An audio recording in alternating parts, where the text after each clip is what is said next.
Macam mana nak sertai peraduan bola Vaganza? Anda nak menang hadiah-hadiah lumayan ini? Mula-mula sekali, anda perlu muat turun apps Inikan Bola di Google Play Store. Lepas muat turun, buka apps Inikan Bola. Kemudian anda pergi ke tabs yang bernama Goal. Di tabs ini, pilih bola Vaganza. Lepas pilih bola Vaganza, anda ada dua cara untuk masuk dan menyertainya.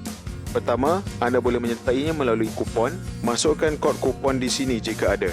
Jika anda tiada kupon, klik sahaja sepak mula. Kemudian anda perlu bayar hanya RM1. Anda boleh bayar menggunakan top up Digi, Celcom, Maxis atau kad kredit dan debit anda.